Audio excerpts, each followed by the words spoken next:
Hi, my name is Norma Clarke, and I've been attending Hillcrest Church my entire life. My mom was part of the Old Guard revival movement, and my parents, Alf and Marguerite Maynard, were married in the High Street Church. I grew up going to Sunday school and youth group. Calvin and I were married in August of 1980 at the Hochelaga Street location. In 1989, our daughter Ashley was born, and our son Matthew in 1993.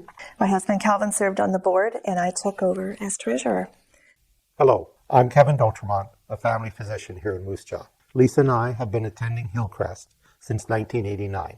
We had been living in Nipawin for 5 years, but we had felt led to move to be closer to family. Once we were here, we began to search for a church to attend.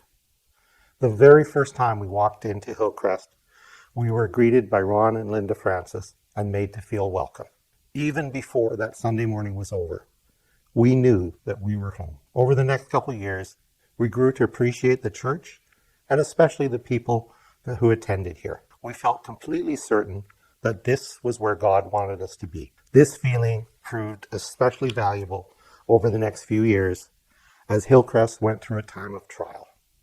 I think the words of Charles Dickens describe this time period quite accurately. It was the best of times and it was the worst of times, but God. Due to the major growth of our church, Sunday school in the late 70s, it was deemed the best option for our future to build a new building. There was much excitement as the plans were drawn up, the sod was turned, and people banded together to build the new building. Everything was not all rosy.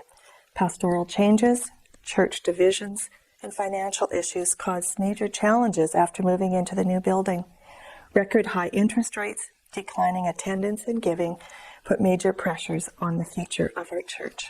I often remember sitting at my dining room table with a pile of bills and the checkbook, deciding which ones to pay that week based on the Sunday offering. I was serving on the board at that time and saw firsthand the struggles to keep the doors open and the church functioning as attendance and giving dropped. But God was faithful. The congregation faithfully and regularly gave to the ministry of the church. Payroll was always met. The bills were always paid. And I do remember thinking, our children will never see this building completed, let alone the mortgage paid. In the 90s, there was a definite shift from some pretty dark times to an atmosphere of optimism. Slowly, people grew together. Without the ongoing support, both financial and spiritual, from the Regina Apostolic Church and the goodwill of the Moose Jaw Credit Union, the building would have been shut down. The efforts and hard work of Bob Tauber and Murray Wright made sure that not only were the lights still on, but the Spirit of God was operating as well. I don't recall everyone who was on the board at that time, but I know Barry Forge was, and I think Ron Francis, Gary Lewis, and Gilbert White were as well. These men and others were instrumental in turning things around at Hillcrest. The biggest factor was when we found the man who would be our next senior pastor, Alan Buchanan. Alan and Darlene Buchanan and the family moved to Moose Jaw. I still remember the day they moved in. A contingent of people from Grenfell arrived to help them gut the inside of their home, and some Moose Jaw people showed up to work alongside of them. I wasn't used to seeing that kind of love for a pastor.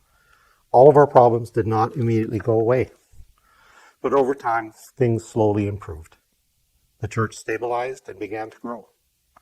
We brought on more staff and began to find our footing financially.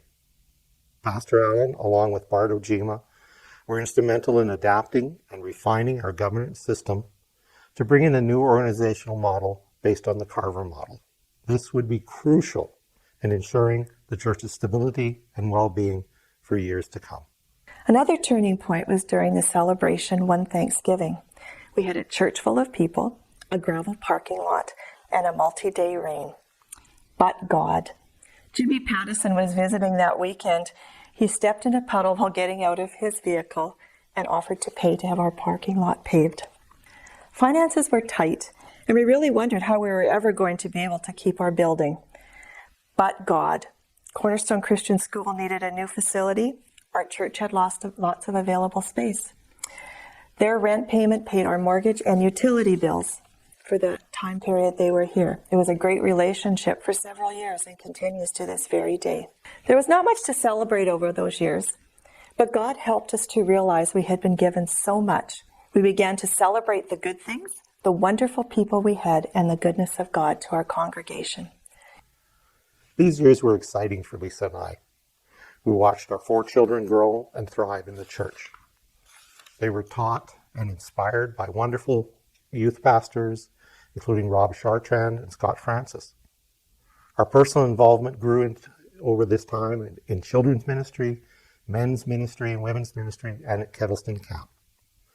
We've got to watch as our oldest children, John and Jared, assisted Skip Mockmer in his Easter song presentation, Watch the Lamb. I even got to try acting myself, as George Falk enlisted me first as Caiaphas and then as Pontius Pilate in our Easter productions. My favorite memory of this time was watching Ev Falk try very hard not to burst out laughing when I went through my microphone check by quoting Monty Python.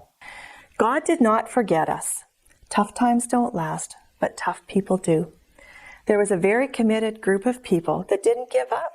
They worked together, they prayed together, they cried together, and they began to laugh together.